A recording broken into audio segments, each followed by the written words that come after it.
wabarakatuh.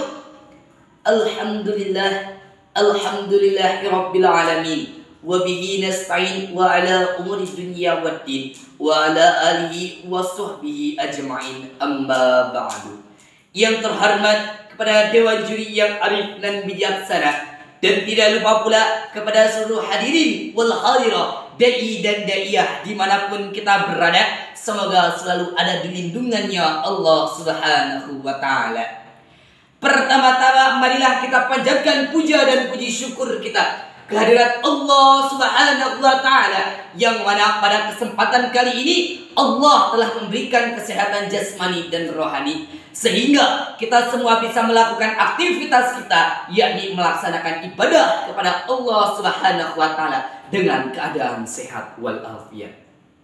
Kedua kalinya salawat bertangkaikan salamnya Allah semoga tetap tercurah limpahkan kepada junjungan Nabi besar alam, yakni pahlawan revolusi Islam, penegak kebenaran, penghancur kebatilan, yakni the best of the best, the king of the king, the one of the ranking, habibana wa nabiyana wa rasulana Muhammad sallallahu alaihi wasallam, yang telah membawa kita dari zaman jahiliyah menuju zaman mahiriyah, yakni agama Islam. Hadirin wal hadirah rahimakumullah, izinkanlah saya berdiri di sini untuk menyampaikan sebuah risalah Nabi yang telah saya garis bawahi, ilmu.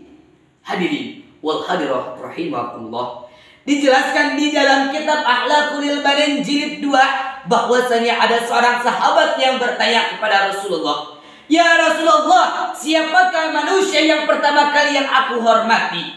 Jawab Rasul, "Ibumu." "Lalu siapa lagi ya Rasulullah?" Rasul pun menjawab, "Ibumu." Lalu sahabat pun bertanya kembali, "Lalu siapa lagi ya Rasulullah?" Rasul pun menjawab, "Ibumu." Lalu sahabat itu pun bertanya kembali, "Lalu siapa lagi ya Rasulullah setelah ibuku aku hormati?"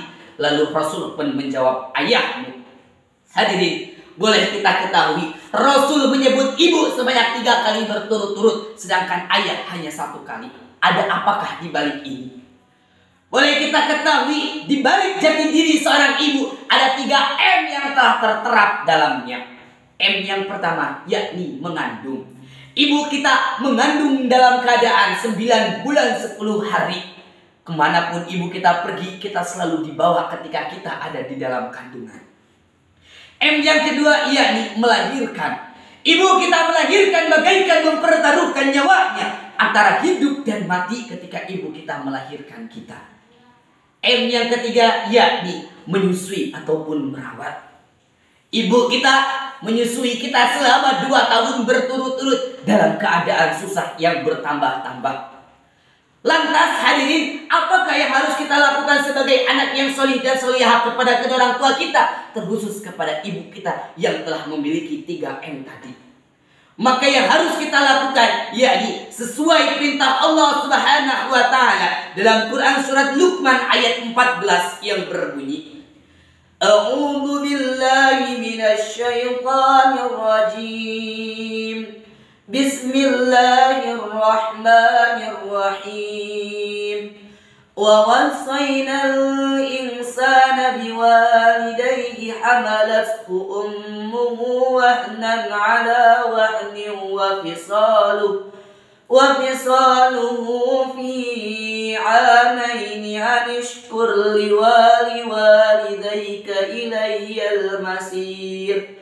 Yang artinya, dan telah aku perintahkan kepada manusia untuk berbuat baik kepada kedua orang tuanya dan kepada ibunya yang telah menyapinya dalam 2 tahun dan dalam keadaan susah yang bertambah-tambah. Bersyukurlah engkau kepadaku dan kepada kedua orang tuamu, dan hanya kepadakulah engkau kembali. Hadirin wal hadirah rahimakumullah, telah tercatat dalam ayat di atas bahwasanya kita sebagai anak yang solih dan solihah selalu senantiasa berbuat baik kepada kedua orang tua kita, tentunya kepada ibu kita. Lantas yang jadi pertanyaannya, dengan cara apa kita berbuat baik kepada kedua orang tua kita, terkhusus kepada ibu kita? Yakni dengan 3 cara. Yang pertama, selalu mengikuti apa perintah kedua orang tua kita. selagi perintah kedua orang tua kita itu menunjukkan kebaikan kepada Allah Subhanahu wa taala. Lalu yang kedua, yakni selalu bertutur kata yang sopan dan santun terhadap kedua orang tua kita, terkhusus ibu kita. Dan yang ketiga, yakni selalu mendoakan kedua orang tua kita yang masih hidup ataupun yang sudah meninggal dunia. Kita doakan bersama-sama hadirin kedua orang tua kita, terkhusus ibu kita yang masih hidup di dunia, yang masih kita bisa menatap kedua orang tua, yang masih bisa memeluk hangatnya kedua orang tua. Kita doakan bersama-sama semoga beliau dipanjangkan umur taat dan ibadahnya. Amin Allahumma amin. Dan kita doakan bersama-sama bagi kedua orang tua kita yang sudah meninggal dunia, yang sudah tidak bisa merasakan hangatnya pelukan kedua orang tua. Marilah kita doakan bersama-sama semoga kedua orang tua kita masuk dalam keadaan surganya Allah Subhanahu wa taala. Amin Allahumma amin.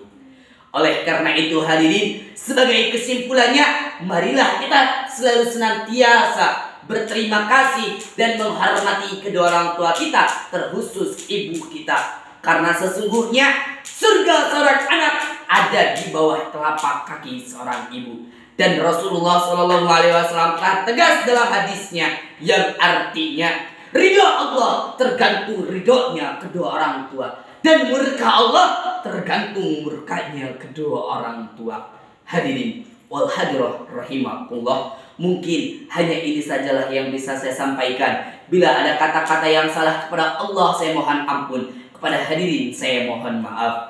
Akhirul kalam, wabillahi taufiq wal hidayah. Wassalamualaikum warahmatullahi wabarakatuh.